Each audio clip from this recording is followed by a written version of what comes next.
Hello guys, welcome back to Pokemon Night with a new episode of Pokemon Fire Red. हिजो तपाईहरुले हेर्नुभएको थियो हामीले मिस्टी द वाटर टाइप जिम हिरोलाई हराएर हाम्रो सेकेन्ड ब्याच जितिसकेका थियौं र आज चाहिँ यो पुलपारी जाने भनेर हामीले भनेका थियौं र पुलपारी जानु भन्दा अगाडि यहाँ पुलिस रहेछ किन पुलिस रहेछ भनेको त यो घरमा टिम रकेटका मान्छेहरूले चोरेका रहेछन् त्यही भने हामी पुलिस गार्ड बसिरहेको रहेछ भनेपछि अगाडिपटि हामीले टिम रकेटका मान्छेलाई फिक्स भेट्छौं तर यो पुलपारी हामी जाँदै यहाँ बिचमा हाम्रो राइभल हरियोलाई भेट्छौं जोसँग हामीले अब ब्याटल लिन्छौं हरियोले के भन्छ भन्दाखेरि तिमीले के पोकेमन समात्यो मलाई देखाऊ भनेर भन्छ र यसको भन्दा मेरो पोकेमन एकदमै शक्तिशाली नै हुन्छन् त्यसैले अब यो र म भिड्दै छौं फर्स्टमा यसको छ पिजी ओटो मेरो छ पिकाचु भनेपछि मलाई एकदमै धेरै एडभान्टेज हुन्छ किनकि त्यो फ्लाइङ टाइप मेरो इलेक्ट्रिक त्यसले अनि एकै शटमा हानेर इफेक्टिभ हुन्छ के इफेक्टिभ हो सुपर इफेक्टिभ त्यसपछि म त्यसको पिजी ओटोलाई थन्डरबोल्टले हराइदिन्छु त्यसपछि त्यसको अर्को पोकेमन पठाउँछु त्यसले राटाटा म चाहिँ मेरो 4 मिलियनलाई पठाउँछु भनेको मैले तर म्याङ्कीलाई पठाएँ म्याङ्की पनि हाम्रो कम लेभलको छ नि तपाईलाई अझै बढी लेभलको बनाउनु पर्छ त्यही भएर मैले म्याङ्कीलाई पठाएको म्याङ्कीले चाहिँ फ्युरी स्वाइप भनेको छ म्याङ्कीको अट्याक मिस भयो ओहो फर्स्ट टाइम मिस भनेर अब सेकेन्ड टाइम मिस हुँदैन नि त त्यही भएर म्याङ्कीले धराधर फ्युरी स्वाइप भनेर हाने गरेर राटाटालाई त दुईटा खुट्टा पछाडिको भाँच्दियो राटाटाको फ्युरी स्वाइप हानेर नै भाँच्दियो यसरी नै अनि म्याङ्कीले 183 को एक्सपिरियन्स बटुल्छ त्यसपछि अनि हाम्रो पालो अर्को 4 मिलियन पनि अब आउँछ मैदानमा आउने बित्तिकै अनि उताबाट आउँछ त्यसको आब्रा हो यसले त आब्रा पनि समातिसकेछ अब अगाडिपट्टि आब्रा भेट्यो भने हामी पनि समाउनु पर्छ अनि आब्रालाई हामी एक एम्बर हानेर पक्लकै पारेर ढालिदिन्छौँ त्यसपछि 4 मिलियनले 249 को एक्सपी गेन गर्छ त्यसपछि त्यसले स्क्वाडल पठाउँछ र म मेरो प्यारो पिकाचु भाइलाई पठाउँछु जसले आफ्नो थन्डरबोल्टको कमाल देखाउँछ पिकाचु उत्रिने बित्तिकै स्क्वाडल आउँछ र स्क्वाडल आउने बित्तिकै फेरि जान्छ किनकि म थन्डरबोल्ट हानेर त्यसलाई पठाइदिन्छु त्यसकै पोकेबल भित्र यो के रे हरियो भाइको त कस्तो पोकेमनहरु छ कति कम लेभलका मलाई टक्करै नदिन सक्ने पोकेमन बोकेर आउँछ अनि अझ मलाई च्यालेन्ज हान्छ हरियो भाइले यसरी मैले मेरो राइभल ग्रीनलाई हराइदिसकेको छु त्यसले मलाई 288 रुपीस दियो and I went to Bills and got him to show me his rare Pokemon. That added a lot of pages to my Pokédex. After all, Bills world famous as a Pokemanic. He invented the Pokemon storage system on a PC too. Since you are using this system, you should go to thank him. I better get rolling, smell better. यो जान फेरि फर्केर आउँछ र यसले चाहिँ अनि I feel sorry for you. No, really, you are always paying me. I will give you little present. यसले हामीलाई फेम चेकर भन्ने एउटा डिभाइस दिन्छ हामीलाई प्रेजेन्ट दिएको रे अनि ठुलो कुरा गर्छ मलाई त यो फेम चेकरको केही पनि आवश्यकता छैन तँलाई चाहिँ लाग्न सक्छ भनेर मलाई भनेर जान्छ यसले चाहिँ बिल भन्ने एउटा मान्छे घरमा गएर आएछ कि त्यो चाहिँ पोकेम्यानिक हो अनि त्यो हामीले पीसीमा त्यो स्टोरेज सिस्टम चलाउँछौं त त्यसले त्यो बिल भन्ने मान्छेले नै इन्भेन्ट गरेको हो रे अब जस्तै कस्तो उ भयो त नि यसले गएर चाहिँ अब त्यसले इन्भेन्ट गरेको त्यही भएर थ्यांक यू भनेर भन्यो तर अनि हामीले अब मोबाइल बनाउने मान्छेलाई गएर अब थ्यांक यू भन्ने हो त मोबाइल चलायो भनेर त्यो त हुँदैन नि त त्यही पनि एकचोटी गएर भिजिट गर भनेर भनेको छ त्यो पनि गएर हेरौँ न बिलको घरमा के छ भनेर अब जाने बाटोमा चाहिँ ट्रेनर भेटिन्छन् फेरि यी ट्रेनरहरू सब बग क्याचर हिजोको जस्तै बग क्याचरहरू रहेछन् अनि म नि वान शट किल हान्दै सबलाई भक्लको ढाल्दै हिँड्छु अगाडिपट्टि यी यिनीहरू भएको नै राम्रै हो क्या यो ब्याटल लिनेहरू भएको राम्रै हो हाम्रो पोकेमनको लेभल अप गर्नलाई एकदमै हेल्प हुन्छ अब घाँसमा गएर ट्रेनिङ गर्दाखेरि एकदम गाह्रो हुन्छ अनि लेभलै बढाउन गाह्रो हुन्छ यसरी ब्याटल लिने धेरै मान्छेहरू भयो भने हाम्रो पोकेमनहरूले धेरै एक्सपिरियन्स नि पाउँछन् अनि लेभल अप पनि हुँदै जान्छन् अनि त्यही भएर म चाहिँ अब यिनीहरूलाई एकै सर्टमा फास्ट फरवर्डमा सबलाई हराइदिन्छु अनि तपाईँहरूसँग एकैछिनपछि भेट्छु सबै पिद्दिहरूलाई हराएर म अगाडि बढ्छु। यहाँ अगाडि जाने बित्तिकै चाहिँ कङ्ग्रेचुलेसन, तिमीले सबैजनालाई हराएको छौ, त्यही भएर नगेट जित्छौ भनेर भन्छु। नगेट चाहिँ एकदम भ्यालुएबल हुन्छ, त्यसलाई बेच्यो भने मार्केटमा एकदमै धेरै पैसा आउँछ। अनि यसले के सोध्छ मलाई कि तिमी टिम रकेट जोइन गर्छौ रे, टिम रकेटको बन्दा रहेछ। मलाई टिम रकेटभित्र सामेल नगरेसम्म यो खुसी हुँदैन भने मतलब। अनि मलाई च्यालेन्ज गर्यो, यदि म हारेँ भने म टिम रकेट जोइन गर्नुपर्छ अरे।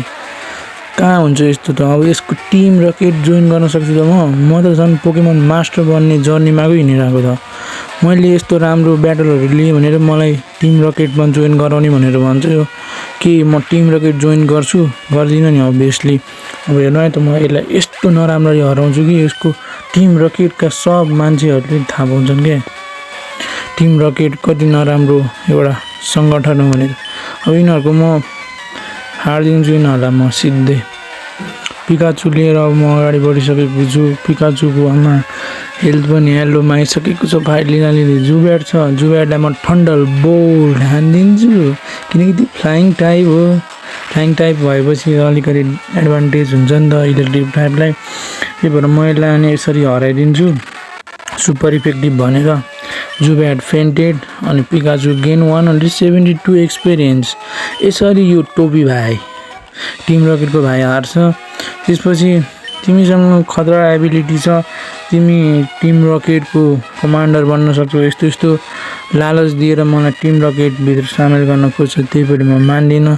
अनि म मेरो अगाडि बढ्छु जर्नीमा अनि हामी जान्छौँ अगाडि। अनि एउटा टिएम भेटिन्छ जुन चाहिँ टिएम 45 त्यो हो अट्र्याक्ट। अनि यसो घाँसतिर हिँड्दै आउँछु, यो घाँसमा केही छ कि भनेर नभन्दै एब्रा आउँछ। एब्रा अघि हामीले एब्रा चाहियो भनेर भन्दै थियौँ नि त, अब यो एब्रालाई म पारेर समातिदिन्छु म। एब्रा चाहिँ हामीलाई अगाडिको जर्नीमा एकदम काम लाग्छ किनकि एब्रा साइकिक टाइप पोकेमन हो नि त। एब्रालाई अब हामी लेभल अप गराउँछौँ अनि सबलाई लेभल अप गराउँछौँ। अब कमसेकम नि 30 कि त 34 लेभलसम्म पुऱ्याउने हो। त्यसपछि म ठ्याक्कै अनि आउँछु फेरि गेम प्ले लिएर। अलि भेट्छ है ल। A few moments later. म चाहिँ लेभल अप गरेर आइसकेको छु पोकेमनहरूलाई लेभल अप गराएर मैले एकदमै ठुलो लेभलमा पुगाइसकेँ भन्न सक्दिनँ। 34 लेभल पुऱ्याएको छु। अनि त्यसपछि म्याङ्की र हाम्रो अब एब्रा चाहिँ इभल्भ हुनलाई 1 लेभल मात्र बाँकी छ। अब चाहिँ हामी फाइट लिन्छौँ अनि ब्याटल लिन्छौँ। त्यसपछि मेरो म्याङ्की प्राइमेपमा र एब्रा क्याडाब्रामा इभल्भ हुन्छ। त्यसपछि अनि बबाल हुन्छ। एब्राले केही नगरे पनि टेलिपोर्ट मात्र सिकेको छ। अनि पिकाचुले चाहिँ नयाँ एउटा सिकेको छ, त्यो साइकिक टाइप मुभ हो एजिलिटी भन्नेवाला। अनि त्यसपछि हाम्रो झन् 4 मिलियनले त फ्लेम थ्रोर सिकेको छ, फ्लेम थ्रोर 4 मिलियनले। अनि म्याङ्कीले किन अगाडि राख्यो भन्दाखेरि अब अगाडिको जर्नीमा मतलब म्याङ्की 1 लेभल बाँकी छ नि त इभल्भ हुनलाई। माउन्ट मुनमा देखेको यो अङ्कलजी यहाँ पनि आउनुभएछ हाइकिङ गर्दै। यिनीहरू त रक टाइप पोकेमन एकदमै धेरै बोक्छन् क्या, त्यही भएर मैले म्याङ्कीलाई अगाडि सारेको थिएँ किनकि म्याङ्की फर्स्टमा आउँछ। अनि म्याङ्कीले एक्सपिरियन्स बटुल्यो भने म्याङ्की अनि इभल्भ भएर प्राइमेपमा इभल्भ हुन्छ नि त, त्यसपछि दामी हुन्छ। प्राइमेप फर्म त एकदमै बवाल लाग्छ मलाई म्याङ्कीको, किनकि तपाईँहरूलाई थाहा छैन होला, ऊ एसको प्राइमेप त्यो छ नि प्राइमेप, त्यसको लुजिङ रेट त्यो थाहा छ 1% क्या। त्यसले हार्दैन। जतिवटा म्याच खेलेको छ नि त्यो एसको प्राइमेपले एउटा पनि हारेको छैन अहिलेसम्म। जुन म्याच खेल्यो ब्याटल खेल्यो एउटा पनि हारेको छैन। लुजिङ चान्स भनेकै 1% क्या एसको प्राइमेपको। मलाई पनि त्यही भएर प्राइमेप चाहिँ एकदमै बब्बाल पोकेमन लाग्छ। तपाईँहरूलाई कस्तो लाग्छ कमेन्ट डाउन बिलो है। प्राइमेप कस्तो लाग्छ कमेन्ट डाउन है। अनि लाइक सब्सक्राइब गर्न नभुल्नु होला है। अब अर्को एउटा चम्चा यहाँ आयो क्या, यो एल्लो लगाएर बग क्याचरै हुनुपर्छ यो। अनि योसँग पनि म छिटो फाइट लिन्छु किनकि मलाई आज बिलको घरमा गएर बिल के पोकेम्यान के हो भनेर हेर्नु छ। त्यसले के गरेर चाहिँ यस्तो काम गर्दो रहेछ भनेर त्यसको ल्याब पनि हेर्नु छ नि त मलाई। त्यही भएर म आज बिलको घरसम्म जान्छु। अनि भोलि चाहिँ हामी बर्मेलियन सिटीतर्फ लाग्छौँ किनकि बर्मेलियन सिटीमा हाम्रो अर्को जिम छ इलेक्ट्रिक टाइप, त्यहाँ गएर हामी आफ्नो 3rd ब्याच जित्छौँ। त्यसपछि दामी हुन्छ। अनि त्यहाँ गइसकेपछि हामीले कट भन्ने मुभ पनि सिक्छौँ जस्तो लागिरहेछ। कट मुभ सिकेपछि त झन् राम्रो हुन्छ, किनकि हामीले त्यो यहाँसम्म आउने एपिसोडसम्म त्यो बाटोमा रुख देखाएको थियौँ नि सानो सानो, जसलाई कटको मुभ युज गरेर काट्नुपर्ने, त्यो हामीले गर्न सक्दैनौँ नि त, किनकि कट मुभ हामीले इनेबल गरेको छैन। अब चाहिँ त्यो भोलिको एपिसोडमा हामी कट मुभ इनेबल गर्छौँ। त्यसपछि अनि जुनसुकै सानो रुख आओस् ठुलो रुख आओस् कटको युज गरेर काट्न सक्छौँ। त्यसपछि अनि हामी अर्को जिमतर्फ लाग्छौँ। भोलि चाहिँ हामी बर्मेलियन सिटीतर्फ लाग्नुपर्छ। अहिले चाहिँ हामी यो ट्रेनरहरूलाई हराउँदै अगाडि बढ्छौँ। अहिले चाहिँ यहाँ मसँग ब्याटल लिनलाई यङ्स्टर ड्यान आएको छ, त्यसले चाहिँ स्लो पोक पठायो। म पिकाचु पढाउँछु भन्ने सोचिरहेको थिएँ, तर म्याङ्कीको लेभल अप गराउँछ नि त, त्यही भएर म्याङ्कीलाई म फ्युरी स्वाइप हाल्न लाउँछु। धराधर फ्युरी स्वाइप हान्छ। त्यही पनि फ्युरी स्वाइपमा एकचोटि डाउन हुन्छ भनेको डाउन नै भएन, दुईचोटि मात्र फ्युरी स्वाइप हान्यो। अनि स्लो पोकले चाहिँ ग्रोल हान्यो, ग्रोल। अनि म्याङ्कीको अट्याक चाहिँ अलिकति कम भयो, मतलब एक्युरेसी। कराते चप हान्यो, त्यही पनि नन इफेक्टिभ। मलाई थाहा थियो नि त यो इफेक्टिभ छैन भनेर। कन्फ्युजन हान्छ, एकदमै इफेक्टिभ हुन्छ म्याङ्कीलाई, किनकि फाइटिङ टाइपलाई साइकिक टाइप इफेक्टिभ नै हो। त्यही भएर अनि म लो किक हान्छु। लो किकमा नि अलिकति रातो मात्र हुन्छ, त्यही पनि डाउन हुँदैन। अब चाहिँ अर्को सर्टमा पक्कै पनि मर्नुपर्छ। यो मरिसकेपछि चाहिँ सबै लगभग ब्याटलहरू सकिसके, सबै ब्याटल सकिन लागिसक्यो। 2-3टा मात्र ब्याटलहरू होला। यो ब्याटलपछि चाहिँ फिक्स इभल्भ हुनुपर्ने हो जस्तो लाग्छ मलाई। यो पछि एउटा ब्याटल लिएपछि फिक्स इभल्भ हुन्छ। इभल्भ भएपछि हाम्रो म्याङ्की चाहिँ प्राइम एपमा इभल्भ हुन्छ। प्राइम एप बब्बाल हो, बब्बाल। अब अर्को ब्याटल लिएपछि चाहिँ फिक्स हो भने अब अर्को एउटा हरियो केटी, हाम्रो हरियोको बुढी हो क्या, हो ग्रिनको मेरो राइभलको, त्यस्तै लाग्यो मलाई त। हेर नि ल, सब लुगा सुगा सब हरियो लागेको छ। हरियो सङ्गठनबाट होला, के अरे त्यो रुखहरू बचाउने सङ्गठन छ, त्यही सङ्गठनबाट होला। अब म फेरि यसलाई सिस्मिक टस हान्छु। निडोऱ्यान, मलाई निडोऱ्यान समाउनु छ यार। अब म अर्को एपिसोड भनिरहेको छु, बर्मेलियन सिटीतिर जान्छु। बर्मेलियन सिटीतिर जाने हो, अनि अर्को जिम म्याच जित्ने हो। त्यसपछि कट मुभ इनेबल गर्ने हो, अनि त्यसपछि अगाडि लाग्नुपर्छ। अनि त्यसपछि चाहिँ म बल्ल निडोऱ्यान समाउँछु। मैले निडोऱ्यान किन समाउने भन्दाखेरि निडो किङमा इभल्भ हुन्छ नि त। निडो किङ पनि बब्बाल पोकेमन लाग्छ मलाई, त्यही भएर म निडोऱ्यान समाउँछु। अनि म आउने अब 2-4वटा एपिसोड पछि चाहिँ मेरो फाइनल स्क्वाडको लिस्ट म पब्लिस गर्छु कि म कुन कुन पोकेमन लिएर खेल्छु भनेर।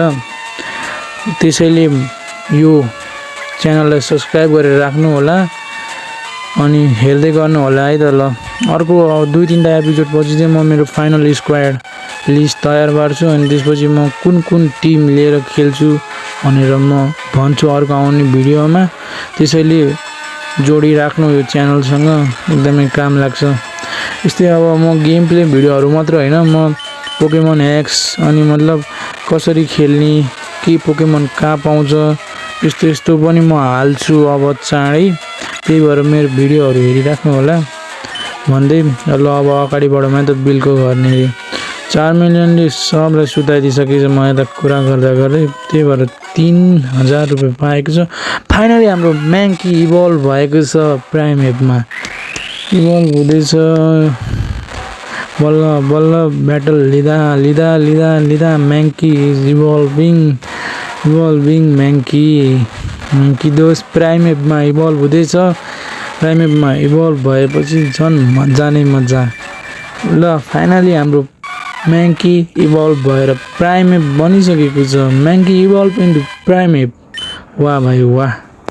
हाम्रो म्याङ्की सँगसँगै एब्रा पनि इभल्भ हुँदैछ। एब्रा इभल्भ हुँदैछ क्याटाब्रामा। एब्रालाई यही एपिसोडमा समातेको, लेभल अप गराएर यही एपिसोडमा इभल्भ पनि हुँदैछ।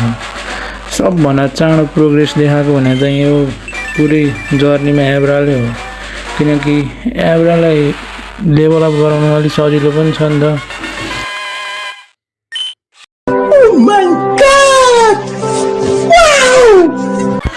अबको यो ब्याटलहरू चाहिँ अब अति नै सानो छ, किनकि फेरि त्यो हाइकर दादा आउनुभएको छ हामीसँग फेरि ब्याटल गर्न।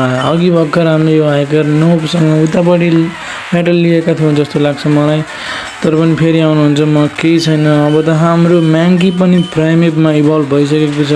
प्राइमेपको लो किकले म ब्याकल्याक पार्दै उहाँको रक टाइप पोकेमनहरूलाई म ढाल्छु। त्यसरी नै प्राइमेपले 238को एक्सपिरियन्स गेन गर्छ। त्यसपछि उहाँले आफ्नो जियोडुज पठाउनुहुन्छ, फेरि म प्राइमेपले नै खेल्छु। प्राइमेपको लो किकले फेरि ब्याटल लिँदा हाम्रो प्राइमेप 29 लेभलको भइसक्यो। 29 लेभल भनेको कुनै पनि सानो कुरा होइन। 29 लेभल पुग्नलाई मैले एकदमै धेरै ब्याटलहरू लिएर घाँसमा गएर ट्रेनिङ गरेर एकदमै मेहनत गरेको छु। त्यसपछि बल्ल यो आज म्याङ्कीबाट प्राइमेप भएको छ। 4,34,000 लेभलको भइसकेको छ। अब 35 कि त 36मा यो चारिजाड बन्छ। अब अर्कै एपिसोडमा होला चारिजाडमा इभल्भ हुने, मलाई त्यस्तो लाग्छ। मैले 4 मिलियन र म्याङ्कीमा त धेरै मेहनत गरेको छु लेभल अप गराउनलाई। एब्रालाई चाहिँ अलिकति थोरै लाग्यो, किनकि फर्स्ट एपिसोड एब्राको यो हो नि त। एब्राको फर्स्ट एपिसोडमै काटाब्रा भयो, अनि त्यही भएर पिकाचु चाहिँ अब म इभल्भ गरौँ कि नगरौँ भन्ने सोचिरहेको छु राइचोमा। अब हेर्नुपर्छ, पिकाचुलाई इभल्भ नगराउन पनि सक्छु। अब तपाईँहरू भन्नु न कमेन्टमा, म पिकाचुलाई इभल्भ गरौँ कि नगरौँ भनेर। कमेन्टमा भन्नुभयो भने इभल्भ गराउने, नगर भन्नुभयो भने नगराउने, ठिकै छ। अब चाहिँ म यिनीहरू सबै ब्याटल जजलाई म फास्ट फरवर्ड गरिदिन्छु, किनकि लास्टै धेरै झ्याउ लागिसक्यो मलाई ब्याटल लिँदै। अनि सिधै बिल भठा भेटौँ अहिले।